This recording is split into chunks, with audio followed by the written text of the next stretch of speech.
அஸ்ஸலாமு அலைக்கும் வரஹ்மத்துல்லாஹ். முத்துப்பேட்டை முகமது அனிபா பேசுகிறேன். அதாவது என்னுடைய கேள்வி வந்து அண்ணன் வந்து பிஜேனை வந்து குற்றச்சாட்டுகள் வச்சுக்கிட்டு இருக்கதா நீங்கள் சொல்கிறீங்க. அதாவது டிஎன்டிஜே வந்து குற்றச்சாட்டு அதிகமாக வைக்கிறாங்கண்டு, அதே மாதிரி நீங்களும் குற்றச்சாட்டுகள் வைக்கிறீங்க. அப்படி இருக்கிறதுனால நீங்கள் வந்து மற்ற மாற்று மதத்தோட நேரடியாக வந்து கலந்து பேசணும் அங்கன்னு கூப்பிட்றீங்கல்ல, அதே மாதிரி இவங்களையும் கூப்பிட்டு நேரடியாக வச்சு பேசுங்க. அந்த மாதிரி பேச மாட்டேங்கிறீங்களா? நீங்கள் ஏன் அந்த மாதிரி இது பண்ணுறீங்க? அதாவது சகோதரவங்க பிஜே ஜமாத்தின் மீது பல குற்றச்சாட்டுகளை சொல்வதா சொல்கிறீங்க. அதே போல் ஜமாத்தும் பிஜே மீது சில குற்றச்சாட்டுகளை சொல்கிறது. இப்படி ரெண்டு பேரும் மாறி மாறி குற்றச்சாட்டுகளை சொல்வதற்கு பதிலாக இருவருமாக அமர்ந்து கொண்டு ஒரு மேடையில் அவங்கவுங்க குற்றச்சாட்டை சொல்லி அதுக்குரிய பதிலை பெற்றுக்கொள்ளலாமே, ஒரு விவாதம் மாதிரி நடத்தலாமே. மாற்று கருத்துடைய எத்தனையோ பல அமைப்புகளில் நீங்கள் ஜமாத் விவாதம் நடத்தத்தானே செய்கிறீங்க. நம்ம தமிழ்நாடு தௌஹீத் ஜமாத் என்பது சுன்னத்துல் ஜமாத்தோட நம்ம விவாதம் நடத்தியிருக்கிறோம், கிறிஸ்தவர்களோட விவாதம் நடத்தியிருக்கிறோம், நாத்திகர்களோட விவாதம் நடத்தியிருக்கிறோம், இன்ன பிற அமைப்புகளோட கலந்துரையாடல் விவாதம்லாம் நடைபெற்றிருக்கிறது. சலஃபுகளோட கூட விவாதம் நடத்தியிருக்கிறோம். அப்போ பலரோடும் விவாதம் நடத்தியிருக்கும் போது பிஜே அவர்களோடும் நீங்கள் விவாதம் நடத்தலாமே.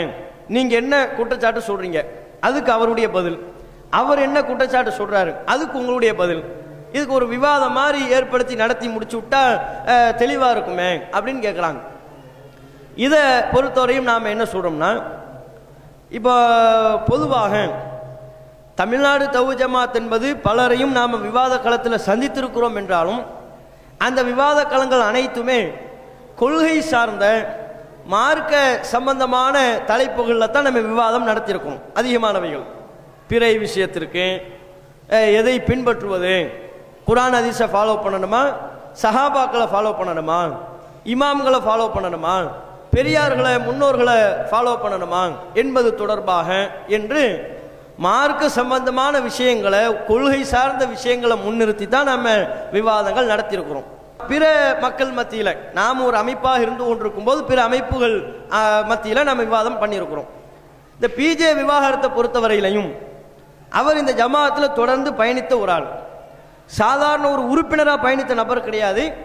இந்த ஜமாத்தில் வந்து ஒரு முக்கியமான ஒரு நபராகவும் பல வருட காலம் தலைவராக இருந்த அடிப்படையிலையும் பல வருட காலம் உயர்நிலைக்குழு உறுப்பினர்களில் ஒருவராக தொடர்ந்து பொறுப்பு வகித்த அடிப்படையிலையும் இந்த ஜமாத்தினுடைய வளர்ச்சிக்கு பாடுபட்டவராகவும் இருந்த ஒரு நபர் பிஜேங்கிறவர். அவர் ஒரு சாதாரண ஆள் இல்லை, அப்படித்தான் நம்ம சொல்றோம்.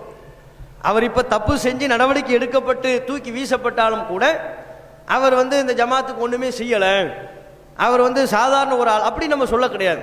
அவர் இந்த ஜமாத்தில் ஒரு பெரிய பொறுப்பில் இருந்தவர் தான், பல வருஷ காலம் தலைவராக இருந்தவர், இந்த ஜமாத்துக்கு பாடுபட்டவர், அதுல எல்லாம் டவுட் இல்லை. அப்படி இருந்த நிலையில் தலைவராக இருக்கின்ற பொழுதே அவர் மீது ஒரு குற்றச்சாட்டு வருது. என்ன குற்றச்சாட்டு வருது? ஏன்னா இந்த கேள்வியை பொறுத்தவரையிலையும் நம்ம விளக்கமாக சொன்னாதான் முடியும். விளக்கமாக சொல்லாமல் எடுத்தடுப்புலேயே நாங்கள் ரெண்டு பேரும் ஏன் பேசுறது இல்லைங்கிறத விளக்க இயலாது. அதை விவாதமாக ஏன் நாங்கள் நடத்தவில்லை, நீங்கள் ரெண்டு பேரும் சேர்ந்து விவாதம் பண்ண வேண்டியது தானே, விசாரணை நடத்த வேண்டியது தானே, பொதுவில் வந்து பேச வேண்டியதானேங்கிற கேள்விக்கு ஒரு வரியிலாம் பதில் சொல்ல முடியாது. அது விளக்கத்தான் வேணும், கூடுதலாக விளக்கி சொல்ல வேண்டிய விஷயமாகத்தான் அது இருக்கிறது. என்ன, அவர் பொறுப்பு வகிக்கும் போது அவர் மீது ஒரு பாலியல் குற்றச்சாட்டு வருது. என்ன பாலியல் குற்றச்சாட்டு வருது? ஒரு அந்நிய பெண்மணியோடு, அடுத்தவன் மனைவியோடு ஆபாசமாக இவர் பேசினாரு. ஆபாசமாக பேசிய உரையாடல், அந்த பெண்மணி இவங்க தான் என்று ஆதாரத்தோட அடுத்தவர் மனைவியோட ஒரு அந்நிய பெண்மணியோட பிஜே ஆபாசமா பேசினார் என்பது குற்றச்சாட்டு. அந்த ஆபாச ஆடியோ சமூக வலைத்தளத்தில் பரவி கொண்டிருக்கும் போது ஒரு குடும்பத்தை சார்ந்தவர்கள், அந்த பெண்ணினுடைய குடும்பத்தை சார்ந்தவர்கள் வந்து சொல்றாங்க, இந்த ஆபாச ஆடியோவில் பேசுனது பிஜே தான், கூட பேசுறது எங்க சகோதரி அப்படின்னு அவங்க அண்ணமார்களே வர்றாங்க. அந்த பெண்ணினுடைய இந்த 10 நிமிஷம் ஆபாச ஆடியோவில் பிஜே எந்த பெண்ணிடத்தில் பேசுகிறாரோ அந்த பெண்ணினுடைய உடன் பிறந்த சகோதரர்கள் வர்றாங்க, நெருங்கிய உறவினர்கள் வர்றாங்க, வந்து சொல்றாங்க இந்த ஆபாச ஆடியோ முற்றிலும் உண்மை, இது பிஜே தான் பேசினாரு, அதுக்கான ஆதாரம் எங்களிடத்தில் இருக்கிறது, உடன் பேசுறது எங்க சகோதரி தான், ஆதாரம் எங்களிடத்தில் இருக்கிறதுன்னு சொல்றாங்க. என்னங்க ஆதாரம் அப்படின்னு கேட்டால், இல்லை இந்த ஆடியோ ஒரு துண்டு பகுதி வெளியான உடனேயே எங்கள் குடும்பத்தில் உள்ள இன்னொரு பெண்மணியை இந்த ஆபாச ஆடியோவில் பேசினாங்கல்ல, அந்த ஆபாச ஆடியோவில் இல்லாத அவங்களுடைய உறவுக்கார பெண்மணி, ஒரு சகோதரி, அந்த பெண்மணியினுடைய சகோதரி, அவங்ககிட்ட இதனுடைய ஒரு துண்டு பகுதி வெளியான உடனேயே தொடர்பு கொண்டு பேசினார். பிஜே பேசினாரு.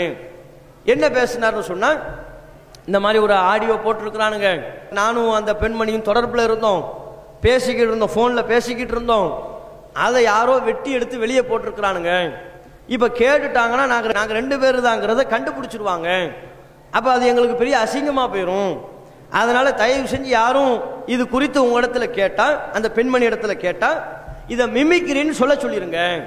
இதை மிமிக்ரின்னு அவங்க சொல்லி மறுத்துட்டா போதும். யார்? அந்த சம்பந்தப்பட்ட பெண்மணி சொல்லணுமா? ஆபாச ஆடியோவில் பேசின அந்த சம்பந்தப்பட்ட பெண்மணி சொல்ல வேண்டுமா? மிமிக்ரின்னு சொல்லிருங்க. அவங்க மட்டும் மிமிக்ரின்னு சொல்லிட்டாங்கன்னா மற்றதையெல்லாம் நான் சமாளித்துக் கொள்வேன், மிச்சத்தை நான் பார்த்துக்குவேன் அப்படின்னு சொல்றாரு. இப்போ இந்த ஆடியோவெலாம் இருக்கு, அதை உங்களுக்கு போடுவாங்க, அது தனி. இப்போ இதுதான் விஷயம். தெளிவான முறையில் இப்படி ஒரு குற்றச்சாட்டு வந்து அதுக்குரிய ஆதாரத்தையும் தர்றாங்க. ஆதாரத்தை தந்தா நாம பிஜேவை தொடர்பு கொள்றோம். பொதுவாக ஒரு குற்றச்சாட்டு வந்தால் என்ன செய்வோம்? அதுக்கு விசாரணை செய்வதற்கு எந்த நிர்வாகியின் மீது குற்றச்சாட்டு வருதோ அவரை விசாரணைக்கு நம்ம அழைப்போம்.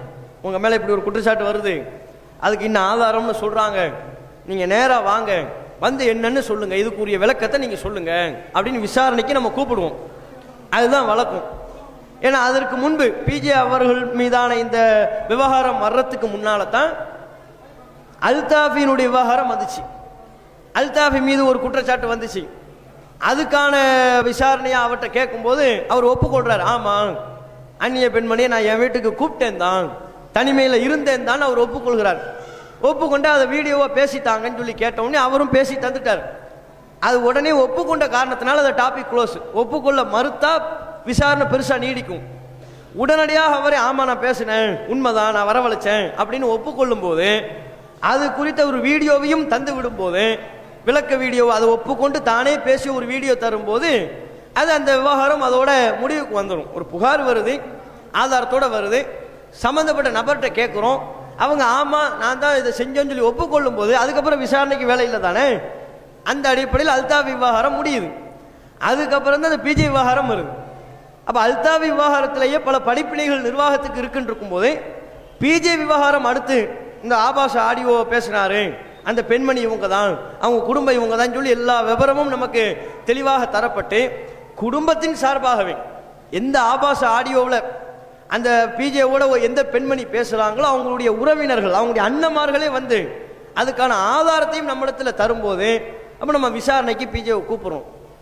கூப்பிட்டா அவர் என்ன சொல்றாரு, இல்லை நான் விசாரணைக்கு வரல, விசாரணை வந்து அது வேண்டாம், நான் என் குற்றச்சாட்டை ஒப்புக்கொள்கிறேன், என் மேல் நீங்கள் நடவடிக்கை எடுத்து விட்டுருங்க, ஜமாத்தினுடைய விதி என்னவோ அதுதான் முக்கியம், அதன்படி நீங்கள் நடவடிக்கை எடுத்துருங்க அப்படின்னு சொல்லிடுறாரு. சொல்லி முடிச்சுட்டா அதன்படி நாம் உயர்நிலை குழுவில் ரொம்ப வலியுறுத்தி கூப்பிடுறோம், இல்லை நீங்கள் வாங்க வந்து ஒரு வீடியோ பேசித்தாங்க அல்லது விசாரணைக்கு வாங்க அப்படின்னு கேட்டால், இல்லை நான் விசாரணைக்கு நான் வரலை, நான் ஒப்புக்கொள்கிறேன் அப்படின்னு நம்ம இடத்துல சொல்லிடுறாரு. இப்படி சொல்லும்போது சரி ஒப்புக்கொள்றாருன்னா அதுக்கப்புறம் நம்ம என்ன செய்ய போறது இல்லை, நம்ம கேட்குறோம், விசாரணைக்கு வாங்கன்னு கூப்பிடுறோம், கூப்பிட்டோம்னா தெளிவாக நடவடிக்கை எடுக்கத்தக்க வகையில் அவருடைய ஒப்புக்கொள்ளுதலும் அமைந்து விட்டது என்று சொன்னால் இதுக்கப்புறம் அதை பேசுறதுக்கு வேலை இல்லையே, அவர் தான் ஒப்புக்கிறாரு அப்படின்ட்டு அந்த டாபிக்கை க்ளோஸ் பண்ணி அவர் மீது நடவடிக்கையை நம்ம எடுக்கிறோம். இதுதான் அதில் உள்ள விஷயம். இப்போ என்னன்னு சொன்னால், இப்போ நடவடிக்கை எடுத்து 3 மாச காலம் ஆகுது. அப்போ அந்த பொதுக்குழு நடந்த நேரத்திலையும் இப்போ பார்த்தீங்கன்னா 6 மாசத்துக்கு மேலே ஆயிடுச்சு. நடவடிக்கை எடுக்கிற அந்த துவக்க காலகட்டத்தில் வரையிலையும் அவர் அமைதியாக இருக்கிறார். ஒப்புக்கொண்டாரு, நம்ம நடவடிக்கை எடுத்தோம், அவர் வேலையை பார்த்தா நம்ம வேலையை பார்த்தோம். இந்த நிலையில தான் அவரின் புறத்திலிருந்து ஜமாத்துக்கு எதிரான சில காரியங்கள்லாம் நடைபெறுகிறது. இப்போ பொதுக்குழுவுக்கு பிறகு அவர் சுத்தமாக மறுக்கிறார், இல்லை நான் எந்த தப்புமே பண்ணலை, என் மேலே அபாண்டம் சொல்லிட்டாங்க, அநியாயம் பண்ணிட்டாங்க, திட்டமிட்டு சதி பண்ணிட்டாங்க, இப்போ பொது விசாரணைக்கு வாங்க. இப்போ சகோதரர் சொன்னார்ல, 2 பேரும் உட்கார்ந்து பேசுவாங்க, விவாதத்துக்கு வாங்க, பொது விசாரணைக்கு வாங்கன்னு கூப்பிடுறாரு. இப்போ நம்ம என்ன சொல்றோம்னா, பொது விசாரணை என்று வருவதாக இருந்தால் அதுக்குரிய தேவை இருக்கணும். தேவை இருந்தால் தான் எந்த ஒரு விஷயத்தையும் நம்ம விவாதத்திற்குரிய ஒரு பொருளாக அதை நம்ம ஆக்குவோம். எது தேவைக்குரியதாக இல்லையோ, எது பொது விசாரணைக்கோ பொது விவாதத்திற்கோ அவசியமே இல்லையோ, அது போன்ற விஷயத்தை விவாதத்திற்குரிய ஒரு பொருளாக நம்ம ஆக்குவதை விரும்ப மாட்டோம். பிஜே மீதான நடவடிக்கை என்பதை பொறுத்தவரை அது அப்படிப்பட்ட விஷயம்தான். அது பொது விசாரணைக்கு தேவையே இல்லாத, பொது விவாதத்திற்கு அவசியமற்ற ஒரு விஷயம். ஏன் இப்போ எதுக்கு பொது விசாரணை தேவைப்படும்? ஒரு ஜமாத்து ஒருத்தர் மேலே நடவடிக்கை எடுக்குது, அதுக்கு ஆதாரமே இல்லைன்னு வைங்க. ஆதாரமே இல்லாமல் தாண்டோண்டித்தனமா மனோயிச்சின் அடிப்படையில் நடவடிக்கை எடுத்தாங்கன்னா, அப்போ நடவடிக்கை எடுக்கப்பட்ட ஆள் சொல்றாரு, என் மேலே என்ன குற்றச்சாட்டு, அதுக்கு என்ன ஆதாரம், நான் இதை திட்டவட்டமாக மறுக்கிறேன், இதையெல்லாம் நான் ஒப்புக்கொள்ளவில்லை, வாங்க நீங்க விவாதத்துக்கு வாங்க, பொது விசாரணைக்கு வாங்க என்று குற்றச்சாட்டு வருகிற பொழுதே துவக்கத்திலேயே அதை மறுத்து விசாரணைக்கு அவர் தயாராக இருந்திருப்பாரே, ஆனால் அப்ப விசாரணை நடக்கும். அப்ப நீங்க சொல்ற மாதிரி ரெண்டு பேரும் சேர்ந்து, நீ அந்த பக்கத்தில் உட்காரு, நாங்க இந்த பக்கத்தில் உட்கார்றோம், உன் மேல வந்த குற்றச்சாட்டு என்ன, அதுக்கு உன்னுடைய பதில் என்ன, அதுக்கு நாங்க என்ன விளக்கம் சொல்றோம், நீங்க என்ன விளக்கம் சொல்றீங்கன்னு சொல்லி சேர்ந்து பேசுவதற்கு, இருவரும் அமர்ந்து பேசுவதற்கு அதுல இடம் இருக்கும். பிஜே விஷயம் அப்படிப்பட்ட விஷயமா? அப்படிப்பட்ட விஷயம் கிடையாது. விவாதத்திற்குரிய ஒரு டாபிக்கே இல்லை அதுல. பொது விசாரணை என்கிற கோரிக்கை எழுவதற்கான நியாயமே அதுல கிடையாது.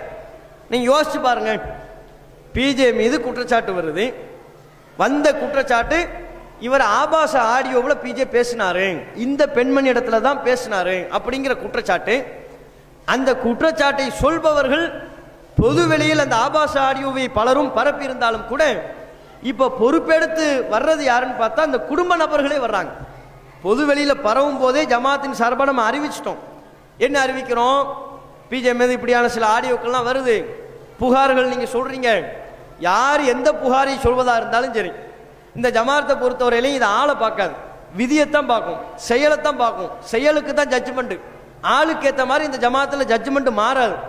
அதனால நீங்க சொல்லுகிற குற்றச்சாட்டை பொறுப்பெடுத்து ஆதாரத்தோட நிரூபிக்க வருவீர்களே, ஆனால் யாருன்னு பார்க்காம நாங்கள் நடவடிக்கை எடுக்க தயாரா இருக்கிறோம், நீங்க வாங்கன்னு நம்ம அறிவிப்பே கொடுக்குறோம்.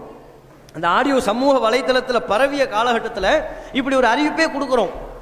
யாரும் வராத நிலையில் இறுதியாக பொறுப்பெடுத்து வர்றது யாரு? குடும்பத்து ஆட்கள் வர்றாங்க. அந்த சகோதரியினுடைய அண்ணன் வர்றாரு, அவங்க குடும்ப நெருக்கமான உறவினர்கள் வர்றாங்க. வந்து கம்ப்ளைண்ட்டை சொல்லி அதுக்குரிய ஆதாரத்தை தர்றாங்க. இவங்க பிஜே தான் பேசினாரு அப்படின்னு தர்றாங்க. அப்ப வலுவான ஆதாரத்தின் அடிப்படையில் எடுக்கப்படுற ஒரு முடிவு, வலுவான ஆதாரத்தின் அடிப்படையில் எடுக்கப்படுகிற ஒரு நடவடிக்கை. அந்த நடவடிக்கை ஏன் மீள் பரிசீலனை செய்யணும்? அந்த நடவடிக்கை வலுவான ஆதாரத்தின் அடிப்படையில் எடுக்கப்படுகிற ஒரு நடவடிக்கையை எவனாவது திரும்ப அது விவாதத்திற்குரிய ஒரு பொருள் ஆக்குவானா? அந்த வலுவான ஆதாரம் என்ன அப்படின்னு பார்த்தீங்கன்னா, பல ஆதாரங்கள் இருக்கு. படிப்படியாக உங்களுக்கு நம்ம இப்போ முன்னால் சொன்னதை இப்போ தெளிவுபடுத்தி அந்த ஆடியோவை போட்டு காட்டி உங்களுக்கு சொல்லணும். நீங்கள் என்ன கவனிக்கணும்னா, குற்றச்சாட்டுக்கு அவங்க குடும்பத்தாட்கள் வலுவான ஆதாரமாக தருவதே அந்த பெண்ணினுடைய சகோதரிட்ட பிஜே பேசுறது. எப்போ பேசுறாரு தெரியுமா? இந்த 10 நிமிஷம் ஆபாச ஆடியோ இருக்குல்ல, அதை எத்தனை பேர் கேட்டீங்க கேட்கலங்கிறது நமக்கு தெரியாது. அந்த 10 நிமிஷம் ஆபாச ஆடியோ இணையதளத்தில் சமூக வலைத்தளத்தில் முழுவதுமா வரவே இல்லை. அதனுடைய ஒரு துண்டு பகுதி, டீசருங்கிற மாதிரி ஒரு துண்டு பகுதி தான் வந்திருக்கு. துண்டு பகுதி வந்த நேரத்திலேயே அந்த பெண்மணி யாருங்கிற விவரம் தெரியாது, அவங்க குடும்பம் யாரு, அந்த பெண்மணிக்கு எந்த ஊர், எதுவுமே தெரியாது. எந்த விவரமும் தெளிவுபடுத்தப்படவும் இல்லை. அந்த ஆடியோவை வெளியிட்டவர்களால் அந்த பெண்மணி யாரு, அவங்க எந்த அட்ரஸ், அவங்க பேர் என்ன, எதுவுமே அந்த நேரத்தில் தெளிவுபடுத்தப்படவில்லை. ஒரு துண்டு பகுதியை மட்டும் தான் போட்டாங்க. அதுக்கு துண்டு பகுதியை போட்டு சில நாட்கள் கழிந்ததற்கு பிறகுதான் பெண்ணினுடைய முழு விபரத்தையும் போட்டாங்க. அந்த பெண்மணியினுடைய பெயர், அவங்க ஏரியா, அவங்க கணவர் பேரு, பழைய அட்ரஸ், புது அட்ரஸ் எல்லாத்தையும் போட்டாங்க. அப்ப துண்டு பகுதி வெளியான உடனேயே பிஜே அந்த பெண்ணினுடைய சகோதரியை தொடர்பு கொள்றாரு, தொடர்பு கொண்டு பேசுறாரு. தொடர்பு கொண்டு பேசுறதுலயே பிஜே குற்றவாளி தான், தப்பு தான் செஞ்சிருக்கிறாரு, அதுல எந்த விதமான சந்தேகமும் இல்லை என்பதை அவர் வார்த்தையிலிருந்தே தெளிவா நம்மால் புரிந்து கொள்ள முடியும். அதுக்குரிய ஆதாரத்தை நீங்க பாருங்க. அந்த ஆடியோ என்ன பேசுறாருங்கிறத நீங்க நிறைய பேர் கேட்டீங்களா இல்லையான்னு தெரியல. அந்த ஆபாச ஆடியோவை கேட்டவங்க இருக்கிறாங்களா இல்லையான்னு நமக்கு தெரியல. அது ஒரு சில பேர் கேட்டிருப்பாங்க. அது ஒன்றும் பயான் கிடையாதுல்ல, எல்லாருமே உட்காந்து கேளுங்கன்னு நம்ம சொல்லவா முடியும்? அது ஒன்றும் கேட்க வேண்டிய அவசியமும் இல்லை. ஆனால் அந்த ஆபாச ஆடியோ தான் பேசியது என்பதை உண்மைப்படுத்தக்கூடிய அந்த பெண்மணியினுடைய சகோதரி இடத்துல பிஜே பேசுறாரு. அப்படி பேசின ஆடியோவை கேளுங்க. இதிலிருந்து சில வார்த்தைகளை நம்ம சொல்லி பிஜே தான் இதை பேசியிருக்கிறார், அவர் குற்றவாளி தான் என்பதை நம்ம காட்டுறோம். பொது விசாரணை இதுல இருந்து தேவையே இல்லை என்பதை விளக்குறோம். அந்த ஆடியோவை கேளுங்க. அம்மா இருக்கிறேன்.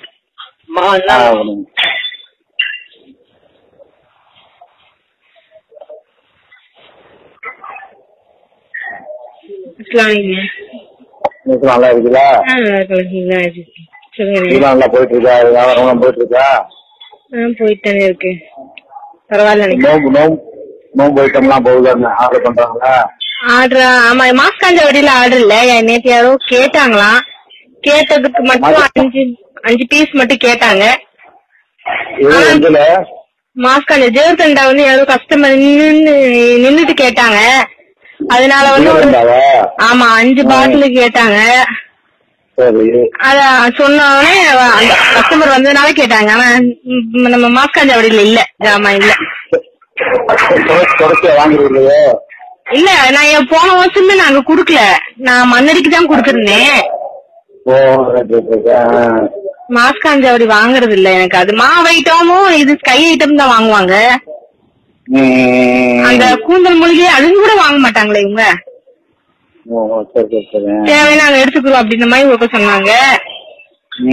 அந்த அளவுக்கு போகாது மாதிரி. ஆனா ஜூஸ் மித்ததெல்லாம் இருக்கு, நம்ம இது இல்ல. நான் ஒன்னும் சொல்லிக்கல. போனா கேட்பாங்க தானே. அதான் யார் கஸ்டமர் வந்து கேட்டதுனால கேட்டாங்க. ஆமா சரி, சொல்ல யாரும் வந்து கேட்ட அதான் சொல்ல. ஒரு சில நேரம் மாவு இல்லைன்னுவாங்க. நம்ம தெரிஞ்ச பக்கத்துல இங்க இல்லையே, அந்த இது எப்பயுமே இருக்கு, இங்க இது உங்க இது இல்லையே அப்படின்வாங்க. அது காலியான சொல்லுவாங்க, காலியா இருக்கும், நான் குடுக்க லேட்டா இருக்கும் அப்படின்ட்டுருவேன். சரி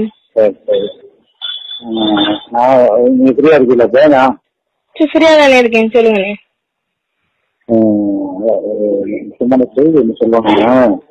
சொல்லுங்கண்ணே.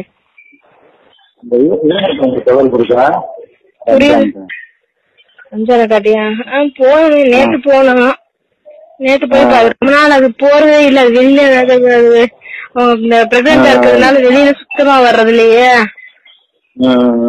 அதனால வந்து நேற்று தான் போனேன் நானு அம்மா ரொம்ப நாள் ஆச்சு. இப்போ 2-3 மாசத்துக்கு மேல ஆச்சுன்னு தான் போய் நாத்தனார் மவுத்துக்கு போயிட்டு இருந்தது.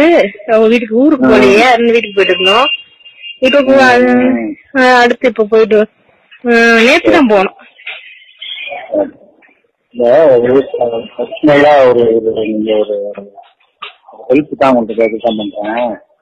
சரி சரி. நீ யாருக்கும் சொல்லிக்கிற கூடாது. சரி சொல்லுங்கண்ணே. முடிஞ்சு உங்களுக்கு எனக்கு மட்டும்தான் எனக்கு சரியா?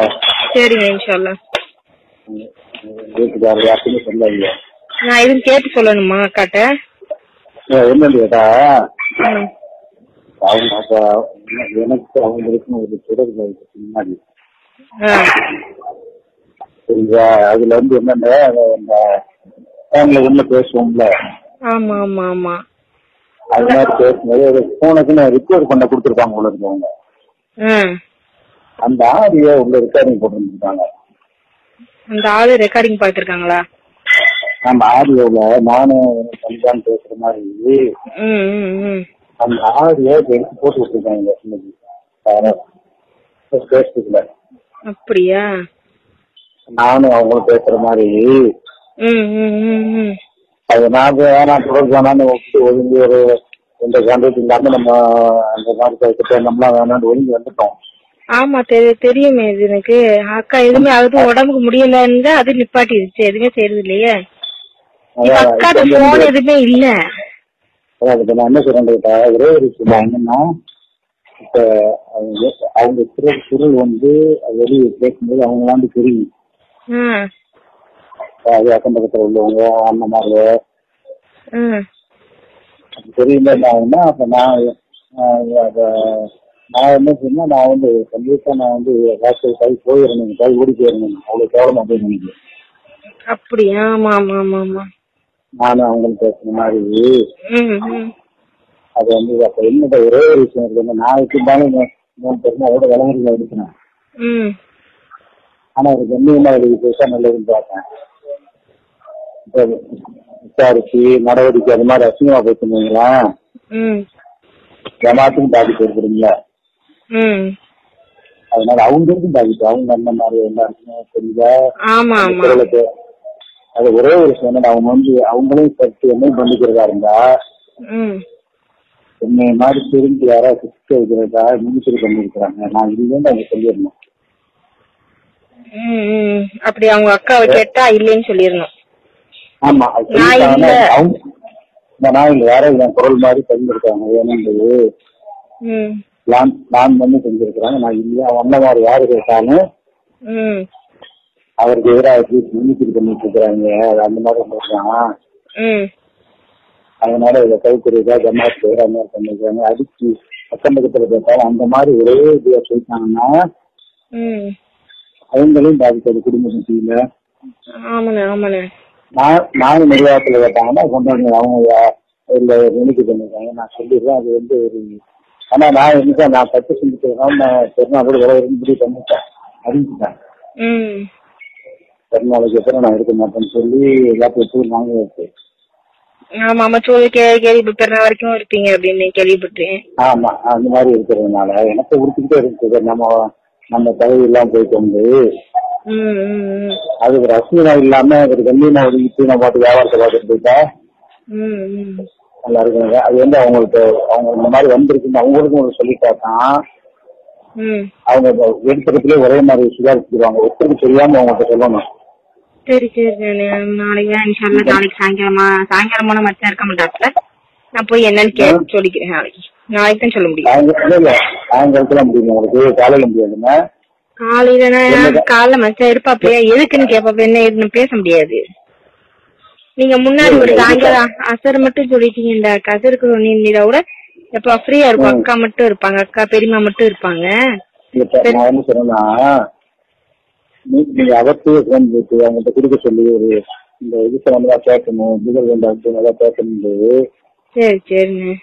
யாராவது கேட்டு பதில சொல்லிட்டாங்கன்னா மாத்தி கேட்கறாங்க. சரி சரிங்க சரிங்க. நாளைக்கு தான் வந்த மாதிரி இருக்குலாம் பெரிய வாய்ப்பு இருக்கு. சரி இன்ஷா அல்லாஹ். போன்லயே கூட அவர்கிட்ட பேசி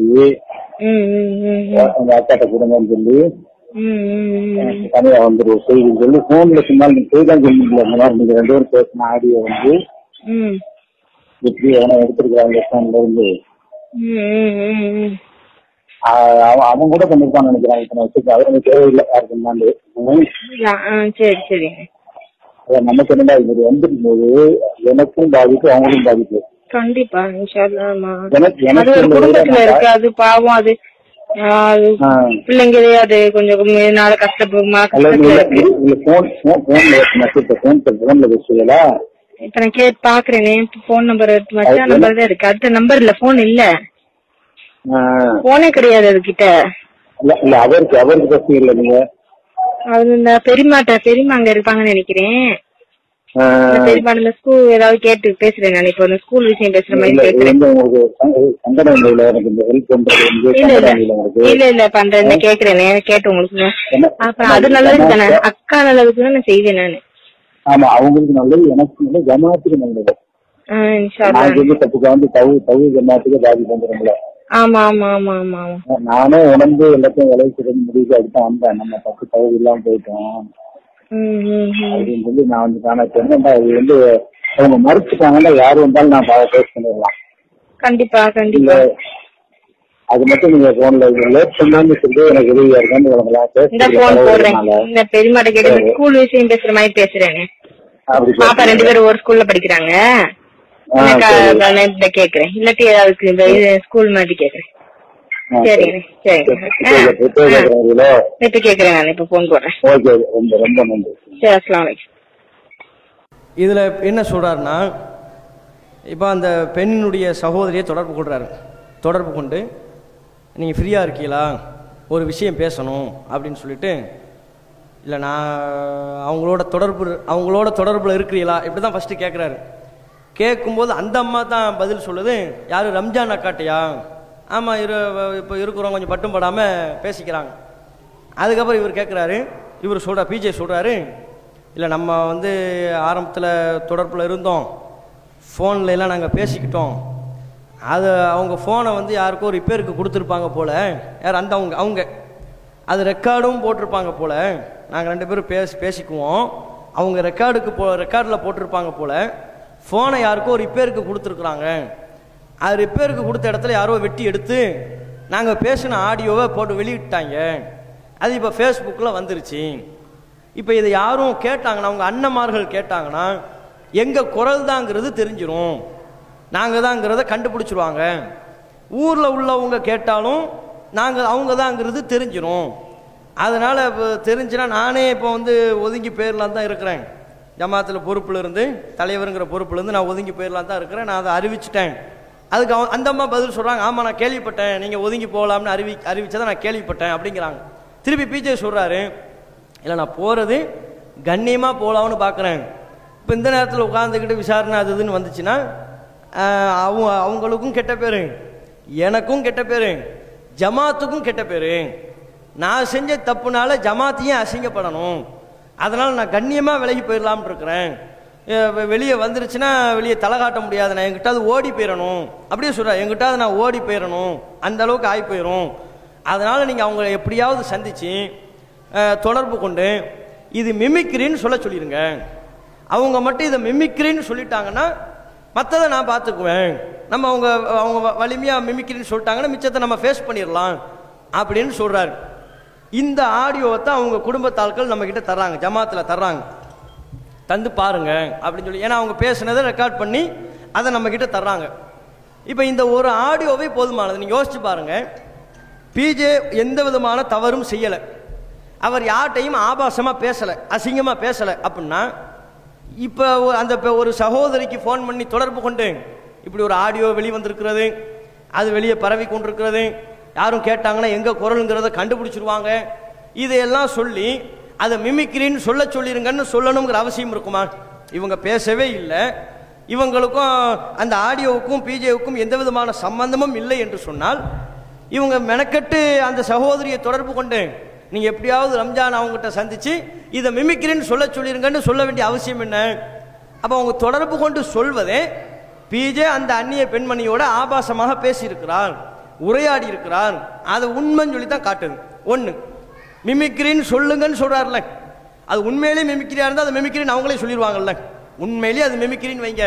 இவர் பேசவே இல்லை, இவர் குரல் மாதிரியும் அந்த அம்மா குரல் மாதிரியும் உருவாக்கி மிமிக்ரி பண்ணி போடப்பட்டிருந்தா இவர் மெனக்கிட்ட அந்த குடும்பத்துக்கு தகவல் சொல்ல வேண்டிய அவசியமே இல்லையே, அவங்களே சொல்லிடுவாங்களே, இல்லை அது எங்களுக்கு அதுக்கு சம்பந்தமே இல்லை, அது மிமிக்ரின்னு சொல்லிடுவாங்களே. அப்போ இவர் மெனக்கட்டு தொடர்பு கொண்டு அவசரமாக தொடர்பு கொள்றாரு. அது கூட அந்த தொடர்பு கொண்ட நாள் எந்த நாள்னு பார்த்தீங்கன்னா அன்னைக்கு தான் நாங்கள் மீட்டிங் போயிருக்கிறோம், திருப்பூருக்கு ஒரு மீட்டிங் போயிருந்தோம். அந்த நாளை சொல்லும்போது அப்போ தான் எங்களுக்கு விளங்குது. திருப்பூரில் பிஜே அவர்களுக்கும் எனக்கும் அப்துல் ரஹ்மான் பாய் 3 பேரும் நாங்கள் மீட்டிங் போகிறோம். மீட்டிங்கை முடிச்சுட்டு வர்றோம். தலைப்பு பார்த்தீங்கன்னா திருக்குரான் குறும் சமநீதி, பேசுறது புள்ள சமநீதி, இங்கே உள்ளுக்குள்ளே பார்க்குற வேலை கலைக்கிற வேலை, நீதியை கெடுக்கிற வேலையாக இருக்குது. சமநீதின்னு பேசிட்டு வர்றோம். ஹோட்டலில் உட்காந்துட்டு இருக்கிறோம். அப்போ தான் ஒரு ஓரமாக நாங்கள் சாப்பிட்டுக்கிட்டு இருக்கிறோம், ஒரு ஓரமாக உட்காந்து பேசிக்கிட்டு இருக்கிறாரு. சாப்பிட வாங்கன்னு கூப்பிட்டா வரவே இல்லை. மீட்டிங் முடிச்சுட்டு ஒரு நைட்டு 10:30 மணி இருக்கும். சாப்பிட வாங்கன்னு கூப்பிட்டா வரமாட்டேன்ட்டார். அப்போ அவர் ஓரமாக உட்காந்து ஃபோனில் பேசிக்கிட்டு இருக்கிறாரு.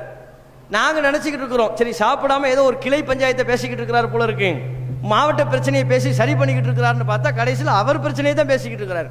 அவங்க குடும்பத்தாட்கள் பின்னால் நமக்கு நாளையும் தேதியையும் நேரத்தையும் சொல்லும் போது தான் இந்த ஆடியோ பேசின நேரம் என்ன, அந்த நாள் எதுன்னு சொல்லும் போது தான் விளங்குது. அப்போ இப்படி இந்த ஆடியோவை தான் பேசியிருக்கிறார்கள் அப்படின்னு தெரியுது. அப்போ அந்த ஆடியோவிலேயே தெளிவாக தான் குற்றவாளிங்கிறது சொல்கிறாரா இல்லையா? எல்லா வாக்குமூலத்தையும் அவரே தந்துட்டாரே, பிஜேவே சொல்லிட்டாரே. நாங்கள் 2 பேரும் தொடர்பில் இருந்தோம், ஃபோனில் பேசி கொண்டிருந்தோம், அதை அவங்க ரெக்கார்ட் பண்ணியிருக்கிறாங்க. இப்போ யாரோ வெட்டி எடுத்து போட்டுட்டாங்க, இதை கேட்டாங்கன்னா நாங்கன்னு கண்டுபிடிச்சிடுவாங்க, நான் ஊர்லேயே தலை காட்ட முடியாது, எங்கிட்டாவது ஓடி போயிடணும். இவங்க சொல்லும்போது இத்தனைக்கு கூடுதல் பாருங்களேன், பாய் உன்னிப்பாக கவனிச்சதுனால சொல்லிட்டு போகிறாரு மெனக்கட்டு. இவங்க சொல்லும்போது இந்த அம்மா சொல்லுது, நாங்கள் தொடர்பில் இருந்தோம் சொல்லும்போது அந்த அம்மா சொல்லுது, ஆமாம் அது எங்களுக்கு தெரியுமே, இப்போ அந்த மாதிரி ஒன்றும் இல்லையே. எப்படி பாருங்க, அந்த அம்மா பதில் பேசுது, அந்த அம்மா அதுக்கு பிஜேட்ட பதில் சொல்லுது, ஆமாம் அதுதான் எங்களுக்கு தெரியுமே, இப்போ அந்த மாதிரி கிடையாது, இப்போ கிடையாது, ஆனால் தொடர்பு இருந்துச்சு அப்படிங்கிறது அந்த அம்மாவும் ஒப்புக்கொள்ளக்கூடிய வகையில் தான் பேசுது.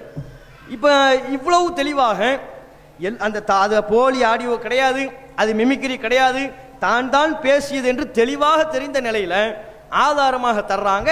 இப்போ தான் கேட்குறோம். இந்த ஆதாரத்தை தரும்போது தான் பிஜேவை கூப்பிடுறோம். எது கூப்பிடுறோம்? இப்போ சகோதரர் சொல்றாருல, அவருடைய ஆதங்கத்தை அவர் தெரிவிக்கிறார். 2 பேரும் உட்கார்ந்து பேச வேண்டியதானு சொல்லி சொல்றாரு. அதுக்கு தான் கூப்பிட்டோம். 2 பேரும் உட்கார்ந்து பேசுவோம் என்பதற்காக வேண்டி தான் பிஜேவை கூப்பிடுறோம். நீங்க வாங்க, நீங்க உயர்நிலை குழு கூடி இருக்குது, நீங்க வாங்க, உங்க மேல புகார் வந்திருக்குது, அதுக்கு நீங்க பதில் சொல்லுங்க, அதுக்கு விளக்கம் தர வாங்கன்னு கூப்பிடும் போது இல்ல நான் வரல. எப்படி நீங்க வரலன்னு சொல்வீங்க? நீங்க வர வேண்டியதானே, நீங்க வந்து விளக்கம் சொல்ல வேண்டியதானு கேட்கும் போது இல்ல நான் வரல, விசாரணைக்கு நான் வரல, அது நான் வந்து என உறுப்பினர் இல்லைன்னு கூட நீங்க சொல்லிக்கங்க, விசாரணைக்கு நான் வரமாட்டேன்ட்டார். விசாரணையை எதிர்கொள்வதற்கு துணிவில்லாதவராகத்தான் பிஜே இருந்தார். விசாரணைக்கு வாங்க வாங்கன்னு கூப்பிடுறோம். இப்ப இந்த சகோதரர் அவ்வளவு ஆதங்கத்தோட கேட்கிறார்ல, 2 பேரும் பேசியிருந்தா டாபிக் க்ளோஸ்ங்கிறார்ல, அதுக்கு தான் கூப்பிட்டோம். நீங்க வாங்க, விசாரணைக்கு வாங்க, இந்த புகார் ஒவ்வொன்றையும் நம்ம பேசுவோம்னு கூப்பிட்டா இல்ல நான் வரல, விசாரணைக்கு வரலன்ட்டு மறுத்துட்டார். அடியோட விசாரணைக்கு வரவில்லை என்று மறுத்து விட்டார். ஆனா நான் குற்றத்தை ஒப்புக்கொள்கிறேன், அது உண்மைதான், அந்த புகார் உண்மைதான், ஆமா நான் பேசினேன், என் மேல என்ன நடவடிக்கை அதை நீங்க எடுத்துக்கங்க அப்படின்னு சொன்ன ஒரு ஆளு 3 மாசம் கழிச்சு 4 மாசம் கழிச்சு இப்ப திரும்ப கூப்பிடுவாங்க. என்ன விசாரணைக்கு வாங்கள், நான் அந்த ஆடியோவை பேசவே இல்லை. அது வந்து ஆரம்பத்தில் என்ன தெரியுமா சொன்னாரு? இந்த ஆடியோ குறித்து ஆரம்பத்தில் பேசும்போது சொல்றாரு, அது நான் அந்த குடும்பத்து ஆட்கள்கிட்ட பேசினேன், அது வந்து அவங்ககிட்ட சொல்ல சொன்னேன், ஆனா என்ன எதுக்கு தெரியுமா பேசினேன்? போட்டு வாங்குறதுக்கு பேசினார். போட்டு வாங்குறாராம். ஒருத்தன் போட்டு வாங்குறவன் இவ்வளவு தகவலியா சொல்லுவாரு? யோசிச்சு பாருங்க. போட்டு வாங்குறவன், நாங்க தொடர்புல இருந்தோம், நாங்க பேசிக்கிட்டு இருந்தோம், அது வெளியே வந்து அசிங்கமா போயிரும், எங்கிட்ட நான் ஓடி, இவ்வளவு தகவலை போட்டு வாங்குறவன் சொல்லுவான? போட்டு வாங்குறவன் பேச வேண்டிய பேச்சுக்களையா நீங்க பேசியிருக்கிறீங்க? முதல்ல உங்களுக்கு அந்த அந்த தேவை ஏன் வந்துச்சு? நீங்க ஏன் ஒரு தனிப்பட்ட ஒரு பெண்மணி இடத்துல உங்க புகார் சம்பந்தமா தான் அவ்வளவு பேச்சுக்கள் ஓடிக்கொண்டிருக்கிறது? ஒட்டுமொத்த ஜமாத்தில் உள்ளவங்கள்லாம் அதை நம்பாத நிலையில, மிமிக்ரி என்று சொல்லிக் கொண்டிருந்த நிலையில, ஆதாரம் இருந்த வாயா நீ தலைமைக்கு வாயா என்று சவால் விட்டு கொண்டிருந்த நிலையில நீங்களும் அந்த சவாலின்படியே செயல்பட்டிருக்கணுமா இல்லையா? இவர் தானே சொன்னா நான் எகிரி அடிப்பேன்லாம் பேசினாரா இல்லையா? நான் எகிரி அடிப்பேன், சும்மா விட மாட்டேன், இதை என் மீது களங்கம் கற்பித்து விட்டார்கள்னு ஆரம்பத்தில் யாரும் இதற்குரிய ஆதாரத்தை தராத நிலையில எகிரி அடிப்பேன்னு சொன்னாலும் ஆதாரத்தோட ஜமாத்தினுடைய தலைமையை வந்து அணுகியதற்கு பிறகு பம்மிட்டார். இல்ல நான் வரலன்ட்டார். நான் குற்றத்தை ஒப்புக்கொள்கிறேன், ஆமா நான் பேசினதுதான், இதுக்கு ஜமாத்தின் விதிப்படி என்ன நடவடிக்கையோ அதை எடுங்க, விசாரணைக்கு நான் வரவே இல்லைன்னு ஒத்த காலம் நின்று மறுத்து விட்டார். அப்படி விசாரணைக்கு வர துணிவில்லாத, விசாரணைக்கு வருவதற்கு தைரியம் இல்லாத அந்த பிஜே இப்ப சொல்றாரு, அது நான் பேசினேன், போட்டு வாங்க பேசினேன்.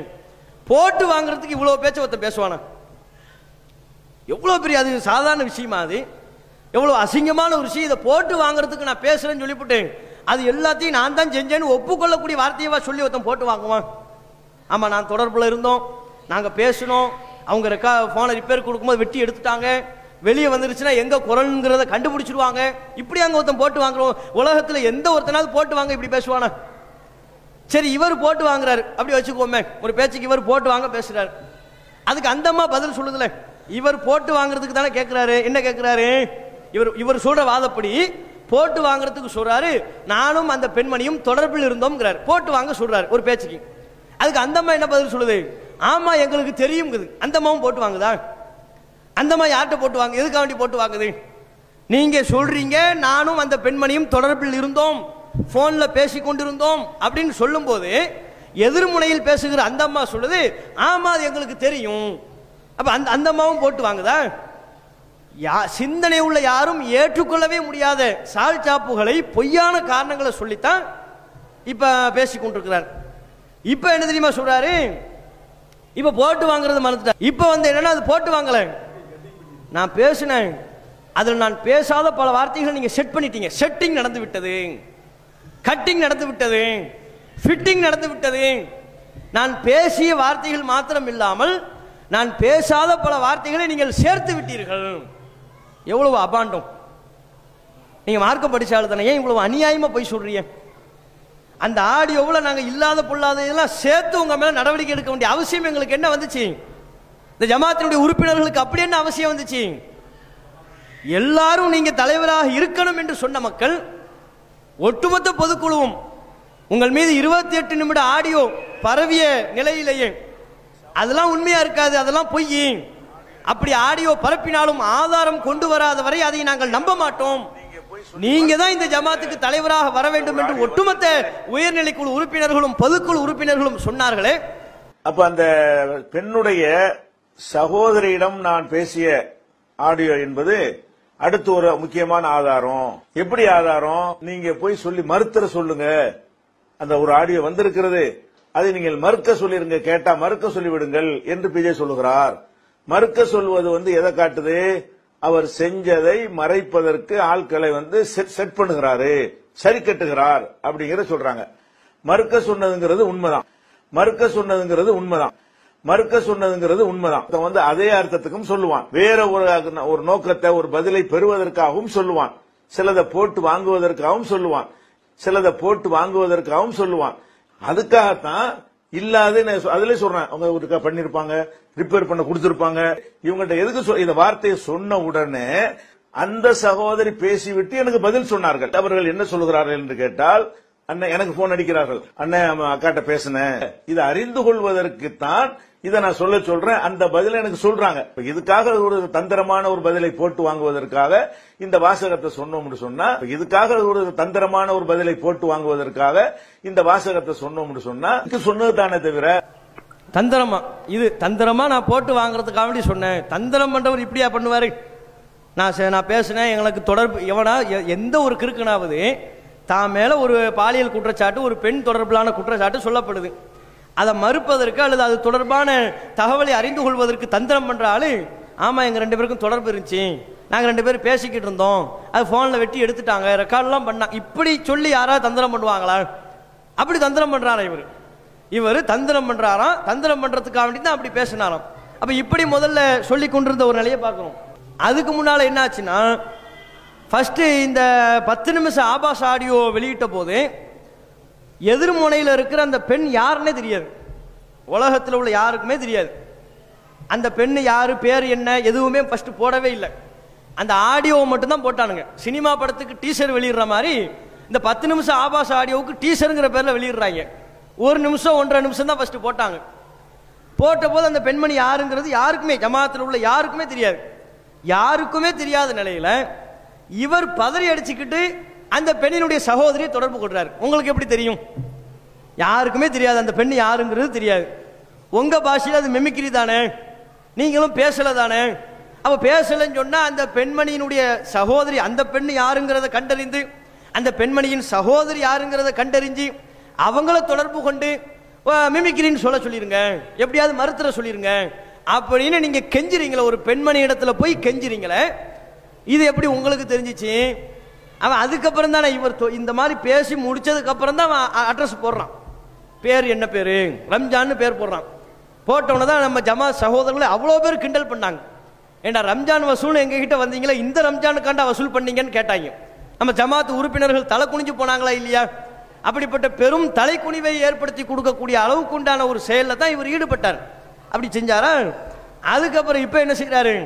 இல்லை, அதை நான் பேசினதுல நீங்க நிறைய சொருகிட்டீங்க, நீங்க நிறைய சேர்த்துட்டீங்க, ஃபிட்டிங் பண்ணிருக்கிறீங்க. ஒரு ஆடியோ வெளியிட்டாங்க. அந்த ஆடியோவை என் முன்னாடி எப்படி போட்டு காட்டி, இது அவ்வளவு நான் பேசணும் நான் ஒத்துக்கொண்டு இருந்தா தான் நீங்க அதை ஒரு ஆதாரமா காட்ட முடியும். ஒரு பேசுனேன்னு சொல்லியிருக்கிறேன், இது அப்படி என்ன போட்டு காட்டினீங்களா? நீங்க இதுல கைவசம் காட்டியிருக்கிறீங்க, சேர்த்திருக்கிறீங்க, கம்ப்யூட்டர்ல வச்சு செட் பண்ணி தயாரிச்சிருக்கிறீங்க. நீங்க இதுல கைவசம் காட்டியிருக்கிறீங்க, சேர்த்திருக்கிறீங்க, கம்ப்யூட்டர்ல வச்சு செட் பண்ணி தயாரிச்சிருக்கிறீங்க. நீங்க இதுல கைவசம் காட்டியிருக்கிறீங்க, சேர்த்திருக்கிறீங்க, கம்ப்யூட்டர்ல வச்சு செட் பண்ணி தயாரிச்சிருக்கிறீங்க. நீங்கள் நான் இல்லாத ஒரு சபையில் ஒன்றை போட்டு காட்டி நான் தான் அதை பேசினேன் அப்படின்னு நீங்க நினைத்து கொண்டு கேள்வி கேட்கிறீங்க. என் முன்னாடி போட்டால் நான் என்ன பேசுறேன், என்ன சேர்த்த, நீ என்ன கலவுகளை பார்த்துக்க நான் சொல்ல முடியும். அதாவது பாருங்க, இப்ப என்ன சொல்றாரு, நீங்க கம்ப்யூட்டர்ல நிறைய கைவரிசையை காட்டியிருக்கிறீங்க, அந்த வார்த்தைகளை எல்லாம் நீங்க சேர்த்திருக்கிறீங்க அப்படிங்கிறாரு. ஏன் இப்படி அநியாயமா அபாண்டமா இல்லாத போய் சொல்றீங்க? கம்ப்யூட்டர்ல உட்காந்து நாங்க சேர்த்தோமா அந்த வார்த்தையை? சரி, நீங்க பேசுறத நாங்க சேர்த்து ஒரு பேச்சுக்கு ஒரு வாதத்துக்கு அப்படி சொல்றீங்கல்ல, நீங்க பேச பேச அந்த அம்மா பதில் சொல்றாங்களா, அதை யாரு சேர்த்தது? நீங்க ஒவ்வொன்றையும் கேள்வி கேட்குறீங்க. இதுல நாங்க சேர்த்த வார்த்தைகள் எதுங்கிறத ஒரு பட்டியல் போடுங்களா பார்ப்போம். நீங்க என்ன பேசுனீங்கன்னு உங்களுக்கு தெரியும்ல. உங்ககிட்ட அந்த ஆடியோ இருக்கலாம், இல்லாமலையும் போகலாம், உங்க வாதப்படி. நீங்க என்ன பேசுனீங்க, நாங்க எந்த வார்த்தைகளை சேர்த்தோம், அதை ஒரு பட்டியல் போடுங்க. அப்படி என்றால் நாங்கள் எந்தெந்த வார்த்தைகளை சேர்த்ததாக நீங்கள் பட்டியல் போடுவீர்களோ அந்த வார்த்தைக்கு அந்த அம்மா பதில் பேசுறாங்களே, அதை யார் மிமிக்ரி பண்ணது? அதை யார் உட்கார்ந்து கம்ப்யூட்டர்ல சேர்த்தது? நீங்களே சொல்லிவிட்டீர்கள், நான் அந்த பெண்மணிடத்தில் நான் தான் பேசினேன் சொல்லிட்டீங்கல்ல. அந்த பெண்மணிடத்தில் நீங்க பேசினது உண்மை, சாட்சியை கலைக்க சொன்னது உண்மை, மிமிக்ரி என்று சொல்லியது உண்மை, எங்க 2 பேருக்கும் தொடர்பு இருக்கு என்று சொன்னது உண்மை. அனைத்தையும் நீங்க சொல்லிவிட்டு இப்ப என்னவா, கம்ப்யூட்டர்ல நீங்க நிறைய விளையாண்டு இருக்கிறீங்க, நீங்க நிறைய வார்த்தைகளை சேர்த்து இருக்கிறீங்க, அல்லாஹ்வுடைய பயம் இல்லாம அநியாயமா சொல்றீங்க, அல்லாஹ்வுடைய சாபத்தை கேட்கிறீங்களா?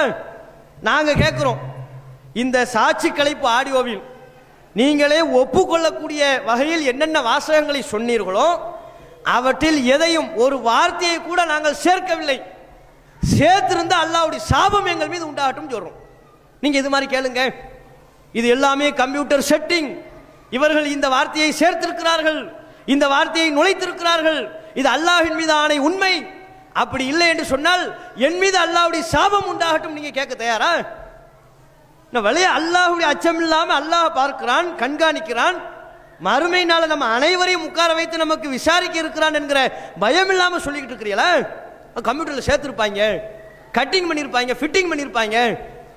இதைத்தானுங்க ரஷாதியோடு நடந்த விவாதத்தில் அவர் சொன்னாரு. ரஷாதியோட விவாதம் நடக்குது.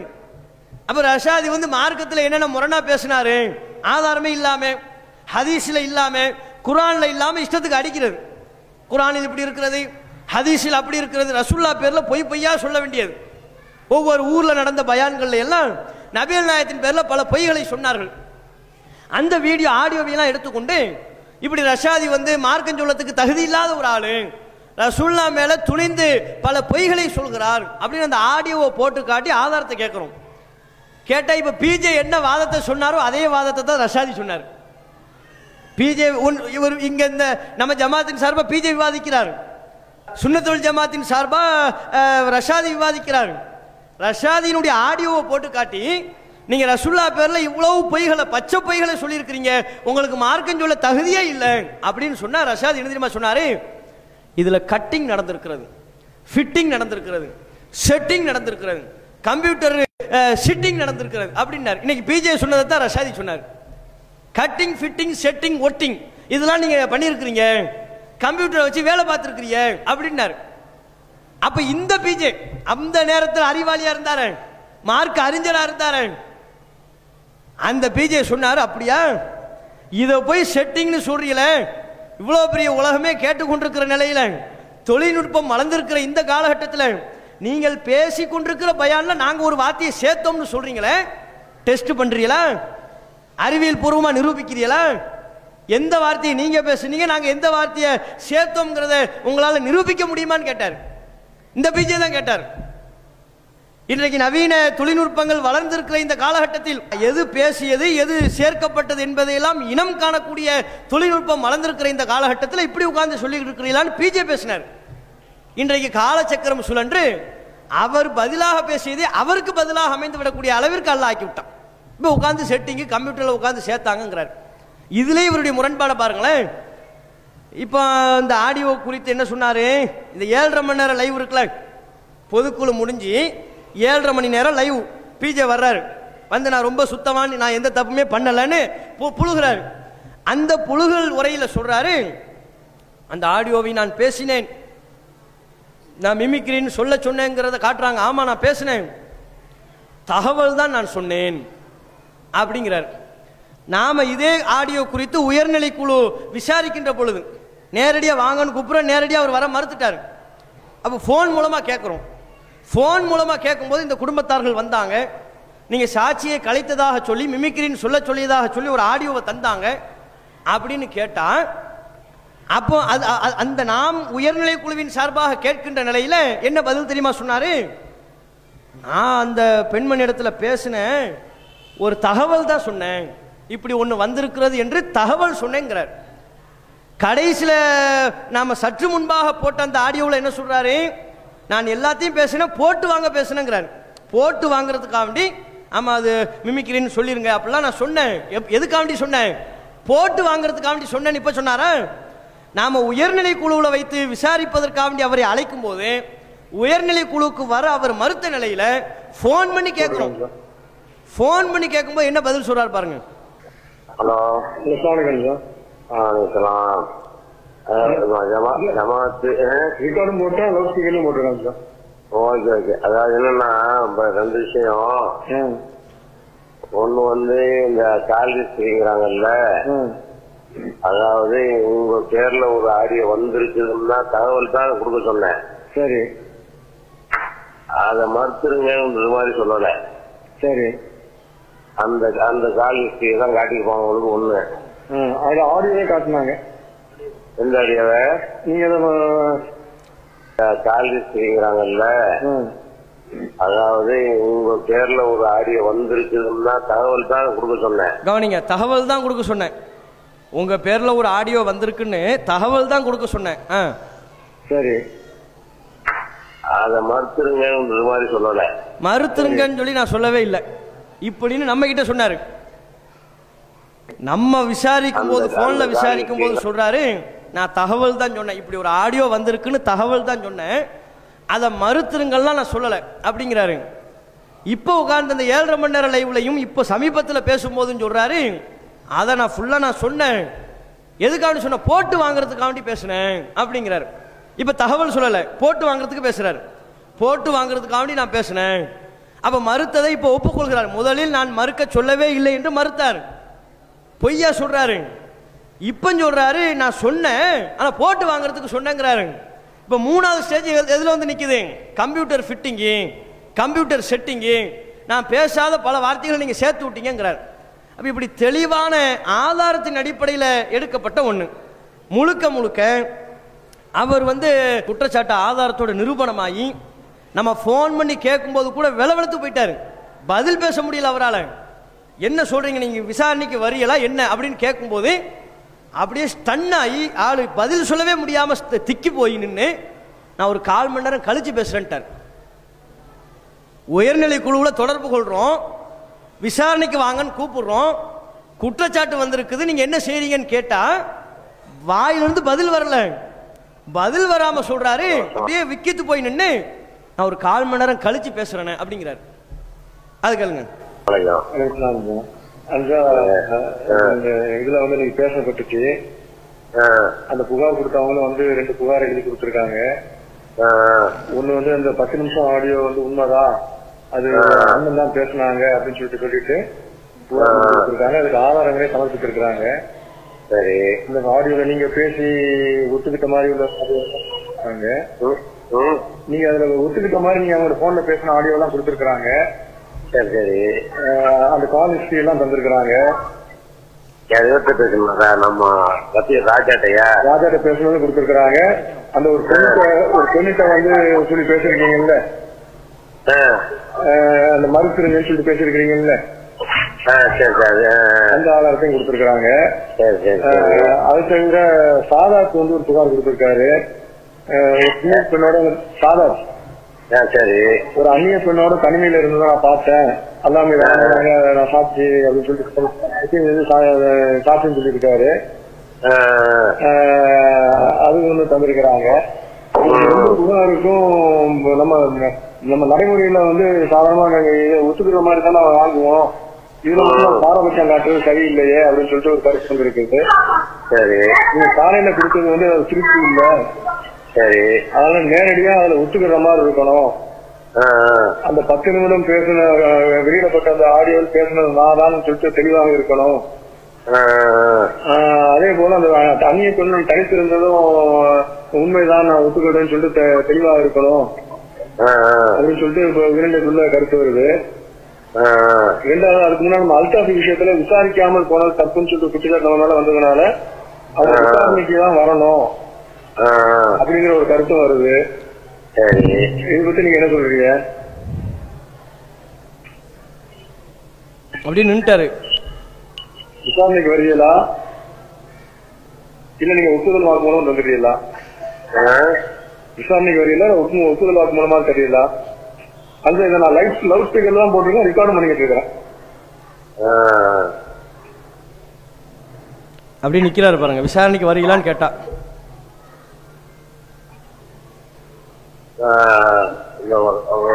காமன் நேரம் கழிச்சு பண்றேன். காமன் நேரம் கழிச்சு முடிஞ்சு போச்சு. காமன் நேரம் கழிச்சு நான் பண்றேன் அப்படின்ட்டாரு. அப்போ பழசையெல்லாம் சொல்லித்தான் கேட்குறோம். அல்தாஃபி விஷயத்தில் விசாரணை பண்ணலைங்கிற ஒரு விமர்சனம் வந்துருச்சு. அல்தாஃபி மீது நடவடிக்கை எடுக்கும்போது அந்த மாதிரி விமர்சனம் வந்துடக்கூடாது. அப்போ உங்கள் விஷயத்தில் அப்படியான விமர்சனம் வந்துவிடக்கூடாதுங்கிறதுக்காக தான் கேட்குறோம். உங்கள் மேலே என்னென்ன புகார்லாம் சொல்கிறாங்க, நீங்கள் விசாரணைக்கு வரீங்களா அல்லது என்ன சொல்கிறீங்க, ஒப்புதல் வாக்குமூலம் தர்றீங்களா, வீடியோ மாதிரி அல்தாஃபி பேசுன மாதிரி நீங்கள் ஒரு ஒப்புதல் வாக்குமூலம் தர்றீங்களா இல்லை விசாரணைக்கு வரீங்களான்னு கேட்டால் பதிலே வரல. பதில் வராமல் சொல்கிறாரு, இல்லை ஒரு காமன் நேரம் கழிச்சு நான் பேசுகிறேன்ட்டார். இப்படி பேசுகிற ஆளு தான் சொல்கிறாரு நம்ம மிரட்டணுமா, நாம் மிரட்டணும், நாம் சதி பண்ணோம், அவரை நாங்கள் எங்கே மிரட்ட போகிறோம், மிரட்டுறதுக்கு என்ன இருக்கு, நாம் விசாரணைக்கு வாங்கன்னு கூப்பிடுறோம். அதுக்கு அவர் வருவதற்கு மறுத்த ஒரு நபர் இப்போ உட்கார்ந்து கொண்டு பல மாதங்கள் கழிந்ததற்கு பிறகு விசாரணை வைங்க, 2 பேர் உட்கார்ந்து பேசுவோமா, குற்றச்சாட்டை எகிரி அடிப்பேன்னு சொன்னார்ல, அப்போவெல்லாம் எகிரி அடிக்காம இப்போ உட்கார்ந்து கொண்டு எகிரி பொய் பேசி கொண்டிருக்கிறார். அல்லாஹுடைய அச்சம் இல்லாமல் அவதூறுகளை மாத்திரமே மூலதனமாக கொண்டு செயல்பட்டு கொண்டிருக்கிறார். இல்லை இல்லை அதெல்லாம் முடியாது அப்படின்னு அப்பன் சொன்னாலே இப்போ உட்கார்ந்து கொண்டு நேரா வரியெல்லாம் பேசுவோமா கேட்கிறார். ஏன் பேசணும், அதை தெளிவாக ஆதாரத்தின் அடிப்படையில் முடிவு செய்யப்பட்டு விட்ட ஒரு விஷயத்தை ஆதாரத்தின் அடிப்படையிலையும் அவர் ஒப்புக்கொண்ட அடிப்படையிலையும் அவர் கூட மறுக்கலை, அவர்கிட்ட நம்ம தெளிவாக தொடர்பு கொண்டு கேட்குறோம். உங்கள் மேலே 2 குற்றச்சாட்டு சொல்லப்பட்டிருக்கு. ஒன்று 10 நிமிஷம் ஆபாச ஆடியோவில் நீங்கள் தான் பேசுனீங்கிறது ஒரு புகார். இன்னொருத்தர் சதாத்தின் ஒருத்தர் வந்திருந்தார், அவரும் அந்த மாஸ்காஞ்சாவடி ஏரியாவில் உள்ள ஆளு தான். அவர் என்ன சொல்கிறாருன்னா, நான் ஒரு அந்நிய பெண்மணியோடு அவர் தனிமையில் இருந்ததை நான் பார்த்தேன் அப்படிங்கிறாரு. அவர் எப்படி பார்க்குறாருன்னா, மாஸ்காஞ்சாவடி ஏரியாவில் தான் பிஜே இருக்கிறார், மாஸ்காஞ்சாவடி இருக்குன்னு வைங்களேன், இது மர்கஸ்ன்னு சொன்னால் இதான் மர்கஸ், இந்த கதவை திறந்து உள்ளே போனீங்கன்னா மர்கஸ், நேர் ஆப்போசிட்டில் பிஜேவுடைய ரூம் அப்போ இருந்துச்சு, அதுதான் பிஜேவுடைய ரூமு. அவர் அந்த ரூமில் உட்காந்துக்கிட்டு நான் ஆய்வு பண்ண போகிறேன், நான் நிர்வாகத்தில் இல்லாத காலத்தில் நான் அந்த ரூமில் உட்காந்து நான் ஆய்வு செய்ய போகிறேன், புத்தகங்கள் எழுத போகிறேன்னார். சரின்ட்டு அவர் அந்த ரூமில் இருந்து ஆய்வுகள் மேற்கொண்டு கொண்டிருக்கிறான்னு சொல்லி நம்ம நினச்சோம். பார்த்தா இந்த பஞ்சாயத்து இப்படி வந்து நிற்குது, மேலே வந்து இங்கே வந்து பள்ளிவாசல், இங்கே அவருடைய ரூமு. அப்போ அந்த சதாத்துங்கிறவர் அவரும் அந்த அந்த காம்பவுண்டில் தான் இருக்கிறார். அவர் சொல்கிறாரு, பிஜேவை அவருடைய அறையில் ஒரு அந்நிய பெண்மணியோடு நான் தனிமையில் இருந்ததை நான் பார்த்தேன் அப்படின்னு புகார் தந்தார். 2யுமே அவர்கிட்ட சொல்லி விசாரிக்கிறோம். விசாரணைக்கு நேராக வாங்கன்னு கூப்பிடும்போது வரமாட்டேன்ட்டார். இப்போ ஃபோனில் தான் விசாரிக்கணும், ஃபோனில் விசாரிக்கிறோம். 4 நிமிஷம் உங்கள் மேலே 2 குற்றச்சாட்டு வந்திருக்குது. ஒன்று ஆபாச ஆடியோவில் பேசுனது நீங்கள் தாங்கிற ஒரு குற்றச்சாட்டு, இன்னொன்று சதாத்துங்கிறவர் சொல்கிறாரு நீங்கள் ஒரு அந்நிய பெண்மணியோட இருந்ததை ஒரு தனியாக பார்த்தாராம், தனிமையில் இருந்ததை பார்த்தேங்கிறாரு. என்ன சொல்கிறீங்கன்னு இந்த 2 பற்றி கேட்கணும். 2 புகாரை பற்றியும் அவர்கிட்ட சொல்லி கேட்கும்போது பிஜே அவர் நேரடியாக ஃபோனில் சொல்கிறாரு, இல்லை அந்த தனிமையில் இருந்ததை புகாரை நான் மறுக்கிறேன், அது நான் அப்படி இல்லவே இல்லை, தனியாலாம் நான் இல்லை, நான் எப்பவும் ஆட்கள்லாம் இருந்துச்சு, தனியாக நான் இல்லைன்னு மறுத்துட்டார். அவர் மறுத்ததுக்காக நம்ம நடவடிக்கை எடுக்கவும் இல்லை, அவர் மறுத்த புகாரை நம்ம உண்மைன்னு சொல்லவும் இல்லை மக்கள் மத்தியில். இல்லை அவர் மறுத்தாலும் அது உண்மை, அவர் அந்நிய பெண்மணியோடு தனிமையில் இருந்தார், அதுக்கு தான் நாங்கள் நடவடிக்கை எடுப்போம் அப்படி சொல்லலை. எதை ஒப்புக்கொண்டார் அதைத்தான் சொல்கிறோம். எதை ஒப்புக்கொண்டாரு, நான் ஆபாச ஆடியோ உள்ள குற்றச்சாட்டு நான் ஒப்புக்கொள்கிறேன், ஆமாம் அது நான் தான் பேசினேன், 2வது உள்ள அந்த தனிமை சந்திப்பை நான் மறுக்கிறேன் அப்படி கிடையாது அப்படின்னு பிரித்து சொல்கிறார். அழகா பிரித்து 2 புகாரை நம்ம கேட்குறோம். ஒரு புகாரை ஏற்றுக்கொள்கிறார், ஒப்புக்கொள்கிறார், இன்னொரு புகாரை மறுத்து சொல்கிறார். அந்த ஆடியோ போடுங்க, இதை கவனிங்க. அதான் வந்து நாங்கள் உயிரிழப்பு கூடி இருக்குது, உயிரிழப்பு கூடி இருக்குது. சரி, உங்கள் மீது 2 புகார் வந்திருக்குது. சரி, ஜாஃபர் என்று சென்னையை சார்ந்த ஒரு சகோதரர் வந்து ஒரு புகார் கொடுத்திருக்காரு. சரி, பிஜே குறித்து வெளியிடப்பட்ட ஆடியோ 10 நிமிடம் ஆடியோ உண்மை என புகார் தெரிவிக்கிறேன். சரி, இது குறித்து ஆதார ஆடியோவை உயர்நிலைக் குழுவில் சமர்ப்பித்துள்ளோம். சரி, இது குறித்து விசாரித்து சரியான நடவடிக்கை எடுக்கும்படி கேட்டுக்கொள்கிறேன் அப்படின்னு சொல்லிட்டு ஒரு கைது தந்திருக்காரு. சரி, இது சம்பந்தமா நீங்க என்ன சொல்றீங்க? இதை ஏத்துக்கிறீங்களா மறுக்கிறீங்களா? இல்ல நான் இதை ஏத்துக்கிறீங்களா மறுக்கிறீங்களா? இல்ல நான் அந்த ஒப்புக்கொள்றேன், ஜமாத்துல என்ன நடவடிக்கைகளோ எடுத்துக்கிறேன். அதே மாதிரி இன்னொரு புகார் வந்திருக்குது. அன்வர் சாதாத் சென்னையை சேர்ந்தவர், அவர் கொடுத்திருக்காரு, அவர்கள் ஒரு அந்நிய பெண்ணுடன் தனிமையில் இருந்தார், இதை நான் நேரடியாக பார்த்ததை அல்லாஹ்வின் மீது ஆணையிட்டு சாட்சியம் கூறுகிறேன் இது குறித்து நடவடிக்கை எடுக்கும்போது கேட்டுக்கொள்கிறேன்னு சொல்லிட்டு அவர் கைது போட்டு வந்திருக்காரு. இது சம்பந்தமா இது நான் மறுக்கிறேன். இது ஏத்துக்கிறோம். இது நான் மறுக்கிறேன். இது ஏத்துக்கிற கூப்பிட்டு என்ன தனியா இருக்கே சான்ஸ் இல்ல. சரி, அது எனக்கும் தெரியும். நான் அப்போ சக்தி போலீஸ் இருந்தாரு. இப்போ வந்து மோரை இதை கொடுத்துட்டு போனாங்க ஏத்து விட்டுக்காரங்க. அதான் அவர் பார்த்தாரு. சரி, தனித்து அந்த அந்த இது தவறது வந்தாங்க. அது மட்டும் உண்மை. ஆனா நான் மட்டும் இருக்கேன். சரி, சரி, ஓகே. அப்ப பாருங்க, 2 குற்றச்சாட்டா கேட்கிறோம். ஃபர்ஸ்ட் உள்ளது என்ன செஞ்சுட்டாரு? ஆமா, ஆடியோ குறித்து கேட்கும்போது ஆமா நான் ஒப்புக்கொள்கிறேன் அப்படின்ட்டாரு. ஒப்புக்கொள்கிறேன், உண்மைதான், என்ன நடவடிக்கை எடுக்கணுமோ எடுத்துக்கங்கன்ட்டாரு. தனிமை சந்திப்பு குறித்து கேட்கும்போது இல்ல இதை நான் மறுக்கிறேன், அப்படிலாம் கிடையாது, அவங்க மோர் கொடுக்க வருவாங்க போவாங்க, அப்ப ஆட்கள்லாம் இருப்பாங்க, நான் தனிமையெல்லாம் இருந்ததில்லை, அதை நான் மறுக்கிறேன் அப்படின்ட்டாரு. இப்போ இவ்வளவு தெளிவாக நாம ஆதாரம் குறித்து கேட்கும் போதும் அந்த ஆதாரத்தையும் அவர் ஒப்புக்கொள்கிறார். ஆமா நான் தான் பேசினேங்கிறாரு, மறுக்கலை. அதே மாதிரி விசாரிக்க வாங்க, உங்க மேல இந்த 2 கம்ப்ளைண்ட் வந்திருக்குன்னு சொல்லி கேட்கும்போது அப்போதும் அவர் விசாரணைக்கு வர மறுத்து நான் பேசினது உண்மைதான், நான் தான் பேசினேன், அதுக்கு என்ன நடவடிக்கை அதை எடுத்துக்குங்க அப்படின்னு சொல்லிவிட்டாரு. இப்படியான தெளிவான ஆதாரத்தின் அடிப்படையில் எடுக்கப்பட்ட ஒன்றாக இது இருக்கிறதுனால இதுக்கு விசாரணையே தேவையில்லை, விவாதமே தேவையில்லை. தெளிவாக இந்த ஆதாரத்தை மக்கள் சிந்தித்து பார்த்தாலே பிஜே குற்றவாளிதான், அவர் தவறுதான் செய்திருக்கிறார் என்பதை புரிந்து கொள்வார்கள்.